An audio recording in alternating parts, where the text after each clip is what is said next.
अस्सलाम वालेकुम रहमतुल्लाहि व बरकातहू। मिला टाइम्स वाह। में खुशामदीद। बिहार में कई जगहों पर रामनवमी के दौरान हंगामा हुआ, मुसलमानों की मस्जिदों पर, उनके मोहल्लों पर पथराव हुआ।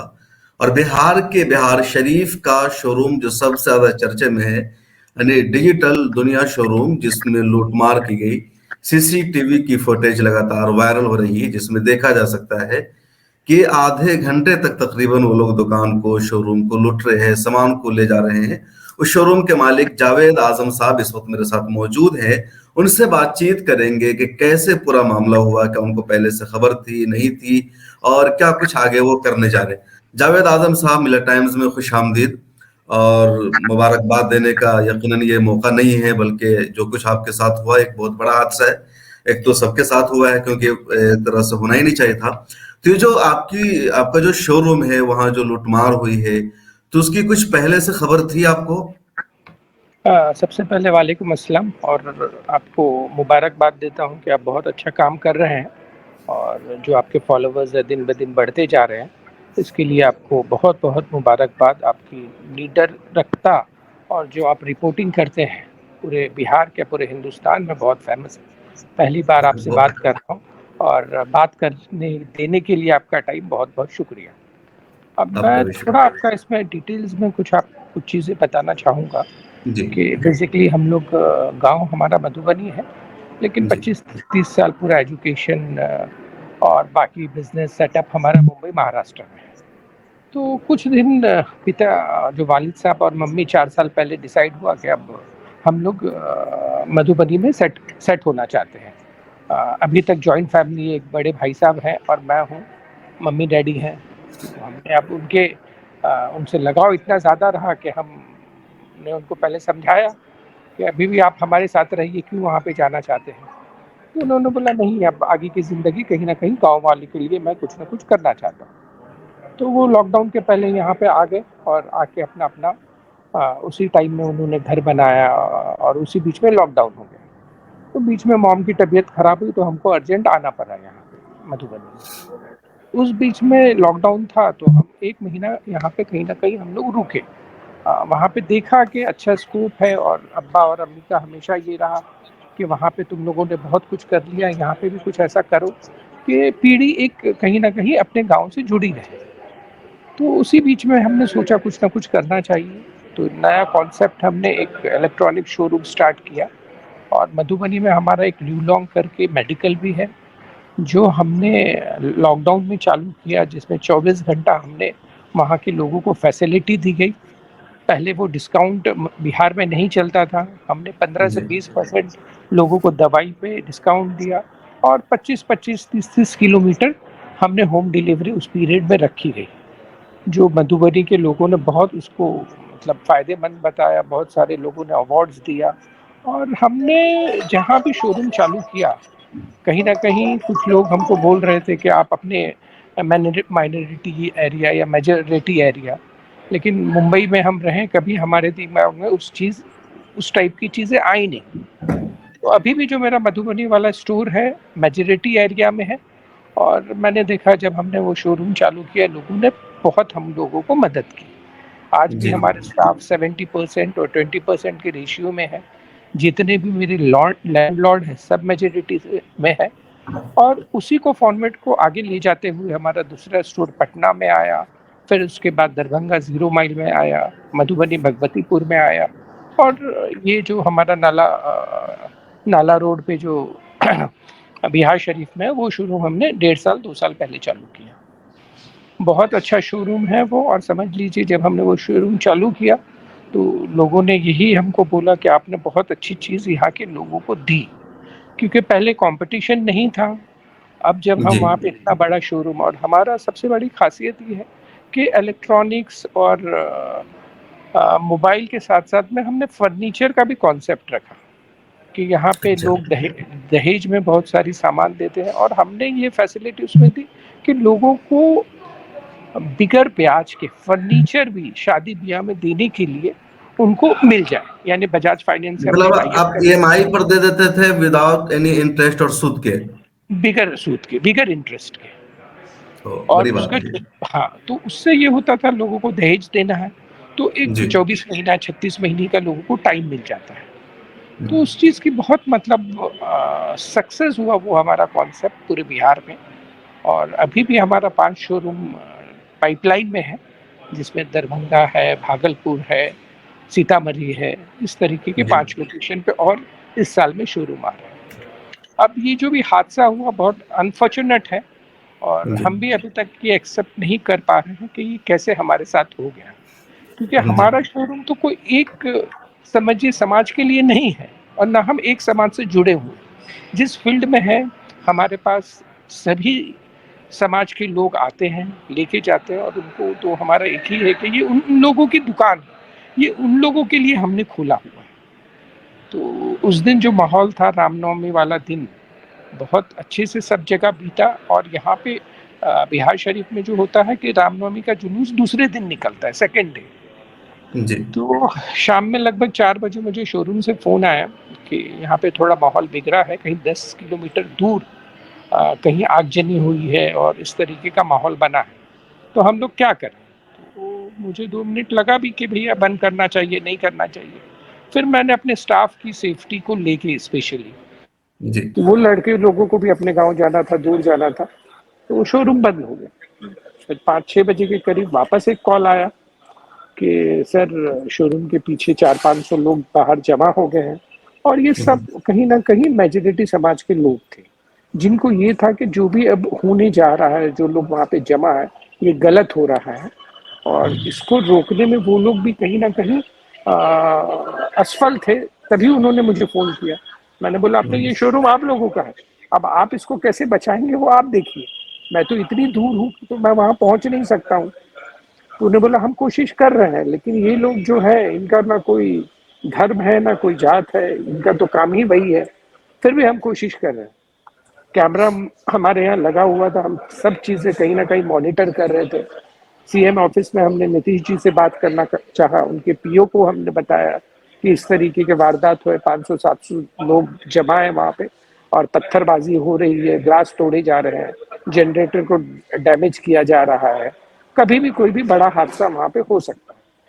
आप ये समझिए कि अगर ये शोरूम बंद नहीं होता तो जो भी मेरे स्टाफ है, चाहे वो हिंदू है, मुस्लिम है, क्रिश्चियन है, उनके साथ कितना बड़ा हादसा होता। 70% मैंने बताया मेरा जो स्टाफ है मेजोरिटी है, उनके ऊपर भी 70% 70 आपके स्टाफ में से मेजोरिटी समाज के लोग हैं। मेजोरिटी समाज के लोग हैं और लगभग उस दुकान में 40 लोग काम करते हैं। तो अगर जी वो दुकान खुली खुली रहती तो समझिए उनको भी हर्ट होता, उनकी भी जाने जाती। वो तो बिल्कुल। समझिए मेरा एक 6 ऑफ सेंस काम किया गया और मैंने वो दुकान बंद कर दी। हाँ, वो अच्छा डिसीजन वो आपने लिया, उनको कहा कि बंद कर दो आप।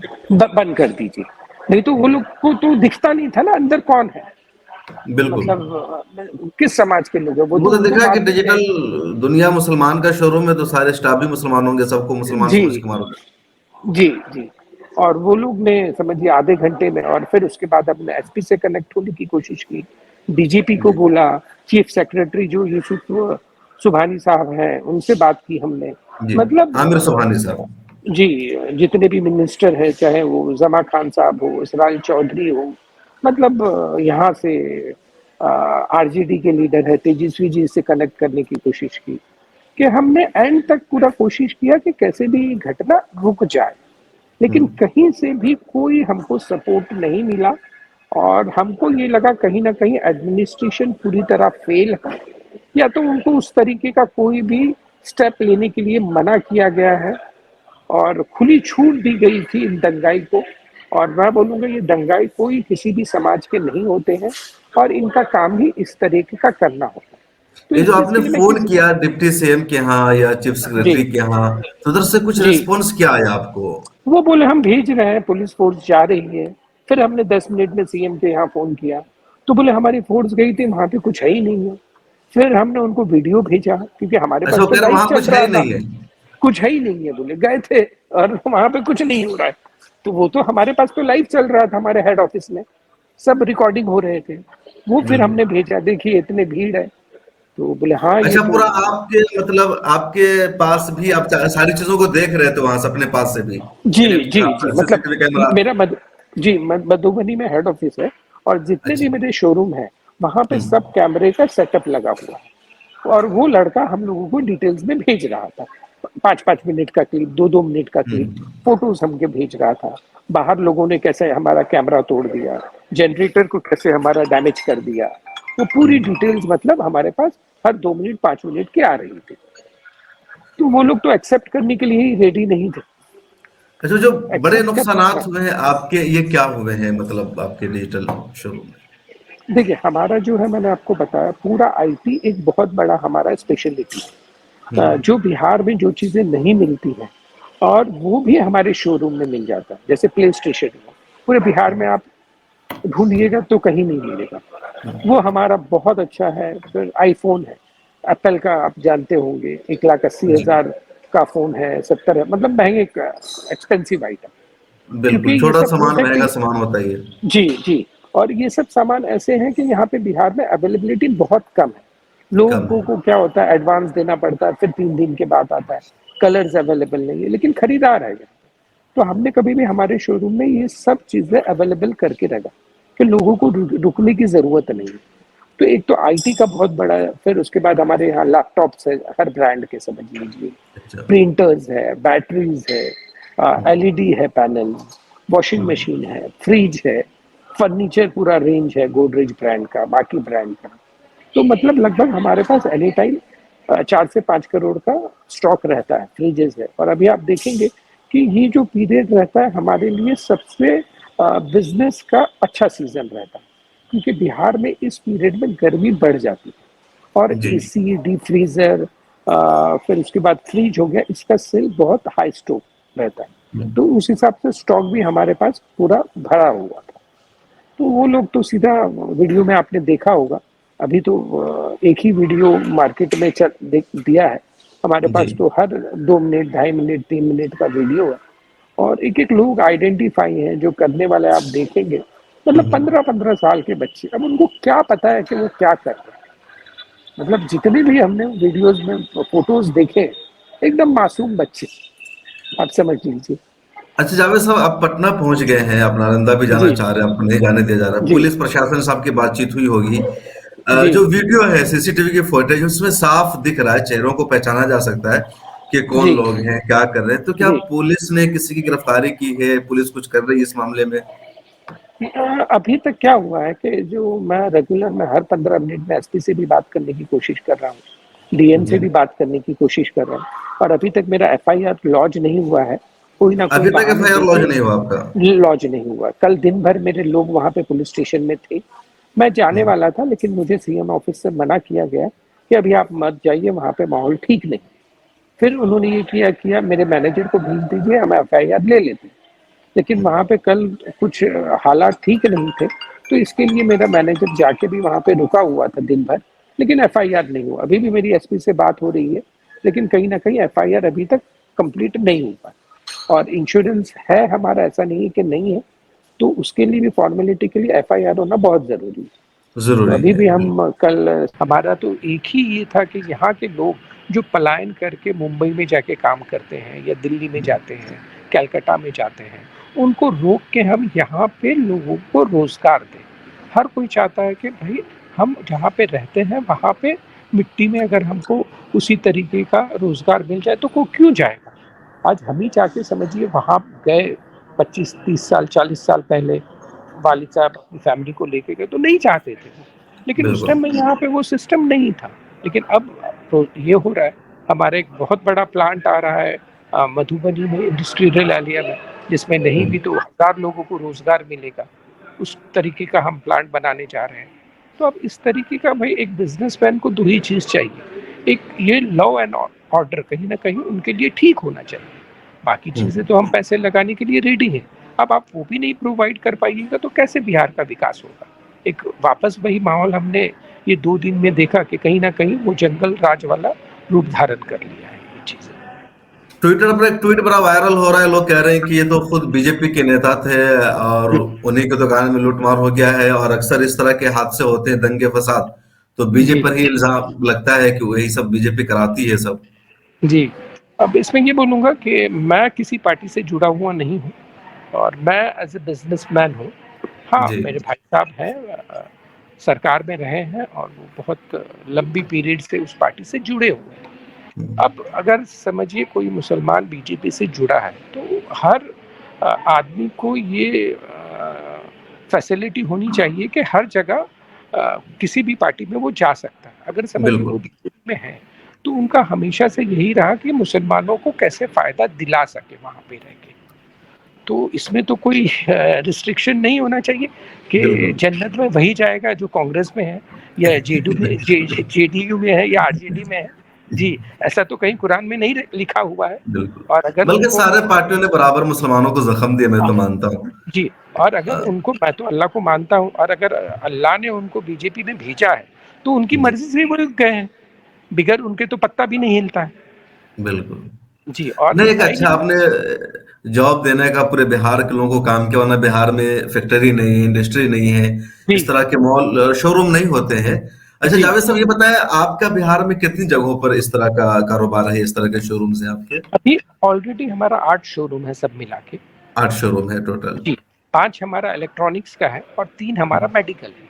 और इस साल में हमारे समझिए सबसे पहला हमारा शोरूम जो अभी सीतामढ़ी में नेक्स्ट मंथ में आ रहा है हमारा, उसके बाद हमारा दरभंगा है, उसके बाद हमारा पुपरी है, उसके बाद झंझारपुर है। मतलब इस साल में और हमारे 6 से 7 शोरूम ओपनिंग के पूरे हमारे फर्नीचर फिक्सेस का काम चल रहा है। तो ये पूरा मामला है। अच्छा, आप से बातचीत हो रही थी, आपने बताया जो बिल्डिंग थी आपकी आपकी अपनी थी, आपने किराया पर लिया था, उसको भी नुकसान पहुंचा है, सिर्फ लूट कर चले गए वो लोग? नहीं, कैसा है कि जो वो बिल्डिंग हमारी खुद की नहीं थी, नहीं तो जी। हमने तो बहुत जगह देखा है कि पूरी बिल्डिंग को ही जला दिया गया है। हम्म, वो जो हमारे ओनर है, मतलब वो भी गए थे कोशिश करने कि भैया आप इस तरीके का काम मत कीजिए, लेकिन वो भी डर के आ गए कि कहीं ना कहीं मुझे हमको जला नहीं दे या कुछ इस तरीके का काम नहीं करते।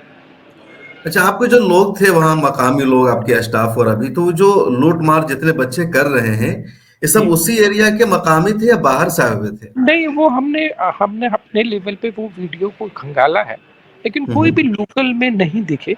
सब छोटे छोटे बच्चे थे, मतलब मुझे नहीं लगता था उनको वो 10th या 12th के ऊपर के बच्चे हैं वो लोग। अब कौन ये पूरा प्लानिंग करके किस तरीके से किया गया है, और ये लूटना, चलिए गलत हुआ है अगर अ, इस प्रोटेस्ट के ऊपर किसी ने भी पत्थर फेंका है तो वो गुनाहगार है, उनको सजा मिलनी चाहिए। और ऐसे लोगों को तो हम कभी सपोर्ट नहीं करते, ठीक है। बिल्कुल लेकिन अगर समझिए आपके एरिया को हमने इतना बड़ा एक इंफ्रास्ट्रक्चर दिया है और कहीं ना कहीं आपके लोगों को उससे फायदा हो रहा है, किसी भी समाज के, वो कहीं ना कहीं बेनिफिट ही हो रहा है ना। आज आज समझिए पहले आप पटना में आईफोन लेने जाते थे, आज आपको बिहार शरीफ में मिल जा रहा है। और आईफोन आप, मिल जाए। हाँ, आप यकीन मानिए जो हमारे कस्टमर्स भी हैं, बराबर है, 70-30% का रेशियो मेरे कस्टमर बेस का, हम्म, मेजोरिटी। अब भाई भाई उनके बगैर तो हमारा दुकान नहीं चलेगा ना। बिल्कुल। अगर हम हिंदुस्तान में वो कुछ भी पॉसिबल नहीं है, हिंदुस्तान में तो नहीं, है, मिलजुल के सारा काम अब होता है। अब मेरे जितने पार्टनर्स हैं सब मारवाड़ी हैं, गुजराती हैं। हम्म, यहाँ पे भी हमारे पार्टनर्स हैं, मारवाड़ी गुजराती लोग हैं, और सब मिलके ही काम होता है हमारे यहाँ। तो बिहार में मैं ज़्यादा रहा नहीं, अभी भी मुंबई में ही हूँ। मतलब समझिए रामनवमी में मुंबई महाराष्ट्र में हमारे यहाँ जुलूस निकलता है, तो हम उन लोगों को, मेरी हमारी तरफ से चाय का प्रबंध होता है, खाने का होता है। और जब हम लोगों का जुलूस निकलता है तो उन लोगों की तरफ से सब चीज़ें होती हैं। और आज से नहीं, ईद मनाया जाता है तो समझिए पूरी, मैं जिस बिल्डिंग में रहता हूँ, मतलब जी। मैक्सिमम लोगों की मेजोरिटी, तो हमने तो कभी देखिए, मैं जहाँ तक हमारी फैमिली रही तो हमने तो ये सब चीज़ें कभी फेस नहीं किया। ये पहली बार ऐसा हो रहा है जो हमारी फैमिली के साथ। और मैंने अपनी आंखों से ये सब चीज़ें अपनी ज़िंदगी में देखी, जिस चीज़ का बहुत दुख है, ये नहीं कि लूट गई मेरी दुकान, उस चीज़ का दुख नहीं, कहीं ना कहीं एक ही भाई ने दूसरे भाई के साथ में ये किया, इस चीज़ ये का जो दुख। पूरा मामला है इसका दुख है, क्योंकि अब तक आप सुनते रहे होंगे जी, कि फसाद होता है, मुसलमानों को लूट ले आता है, दुकानों जी, को चुन चुन करके टारगेट किया जाता है। तो इस मरतबा आपके जी, साथ भी इसका तजुर्बा हुआ। जी, जी, और मैं अच्छा बता क्या? रहा हूँ ना, जी। जब वो दुकान के बाहर लोग जमा थे तो जितने भी एरिया के लोग थे सबका मुझे फोन आया अच्छा। कि जावेद भाई ये गलत हो रहा है और आप इसको कोशिश करके कैसे भी रोक दीजिए। हम लोग कोशिश कर रहे हैं, लेकिन हमारे से नहीं संभल रहा है ये चीज़। तो जो लोकल लोग थे वो भी कभी नहीं चाहते कि इस तरीके की चीज़ें हो। अब समझिए, जिनकी जगह है, जिनकी दुकान है, ठीक है, जो ओनर है उनका भी तो नुकसान हुआ है। बिल्कुल। राम महतो जी करके वो पूरी बिल्डिंग है, उनकी हम्म। बिल्डिंग को डैमेज किया गया है।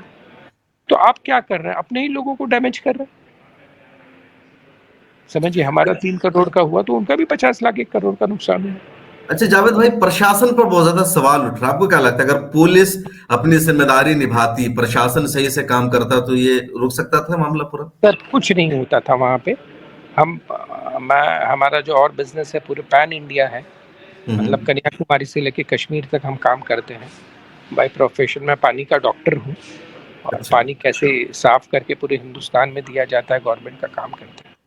तो ये कहीं ना कहीं पूरी तरह प्रशासन का फेलियर है, और इतना फर्स्ट फेलियर आज तक मैंने कहीं हिंदुस्तान में नहीं देखा। मतलब एक ऑफिसर किसी का फोन नहीं उठा रहा, ना कहीं कोई चीज को रोका जा रहा है। हम 1 घंटे से बोल रहे हैं कि वहां पे अगर 4 पुलिस वाला भी पहुंच जाता तो ये चीजें नहीं होती, लेकिन इस अच्छा, पे पुलिस किसी बिल्कुल ने, थी नहीं जब ये सब लूटमार हो रहा था? तब पुलिस बिल्कुल नहीं पहुंची वहां कोई भी? कोई नहीं, मतलब दूसरे दिन भी कोई नहीं पहुंचे।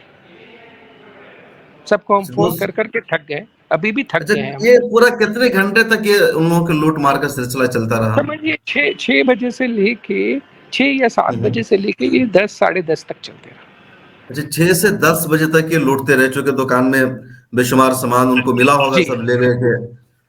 और तो बाद ये में ये भी कुछ पता गाड़ी चला। वाड़ी भी रखी हुई थी क्या? उन्होंने ये लेके कहाँ जा रहे थे? कुछ आगे गाड़ी रखी हुई थी, नहीं नहीं, ट्रैक्टर या कुछ जिसको लोड? लेके भाग रहे थे, और कुछ लोगों ने मुझे अभी बताया है, कल रात से फोन आ रहे थे कि ये लोगों ने कोई कुछ लोग सामान लेके जा रहे थे, तो लोकल लोगों ने उनको पकड़ा और कुछ सामान वहां पे रखवा दिया है। अच्छा।